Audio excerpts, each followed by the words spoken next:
বিসমিল্লাহির রহমানির রহিম। সর্বপ্রথম আমি রব্বুল আলামিনের শুকরিয়া আদায় জ্ঞাপন করছি। আমার নাম মামুন কবির। আমি একজন সৌদি প্রবাসী, দাম্মামে থাকি। তখন আজ থেকে ২০০২ সালে আমার ডাইনের চোখটা এইভাবে ছানি পড়েছিল।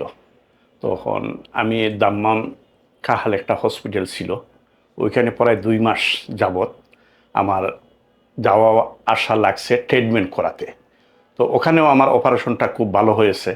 ২০২৬-এ এসে আমার এই বাম চোখে লেফট সাইডের যে চোখটা ওখানেও ছানি পড়েছে। তখন আমি অনেক বিজ্ঞ মানুষের সাথে কথাবার্তা বললাম। বলার পরে সৌদি আরবে আমার আর হলো না এই অপারেশনটা। তখন আমি বাংলাদেশে যোগাযোগ করি। আমার একজন বড় ভাই, উনিও সেনাবাহিনীতে চাকরি করতেন আগে। তো উনি আমাকে একটা অ্যাড্রেস দিলেন, বাংলাদেশ আই হসপিটাল।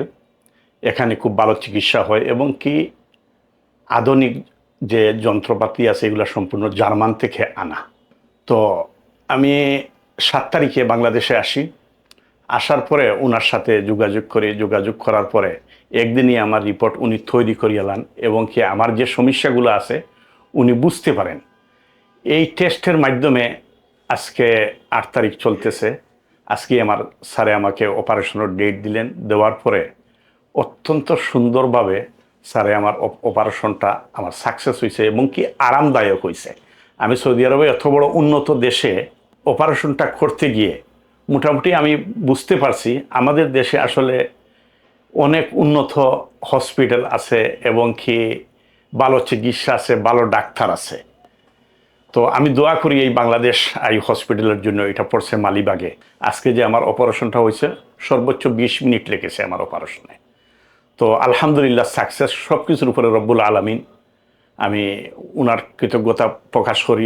তো এই বলিয়ে আমি আমার যতটুকু বলা আমি বললাম। আমি আলহামদুলিল্লাহ আমি খুব আরাম পাইছি। তো আপনারাও যদি কারো এইরকম কোনো ধরনের সহযোগিতা লাগে তাহলে ওদের একটা ফেসবুক আইডি আছে, ওখানে আপনারা যাবেন এবং নির্দ্বিধায় বিশ্বাস করতে পারেন যে এই হসপিটালের যে সেবাগুলো আছে সেবাগুলো অত্যন্ত ভালো। তো এই বলিয়া আমি দোয়া করবেন আমার জন্য যাতে আমি সুস্থ থাকি, ভালো থাকি। আসসালামু আলাইকুম।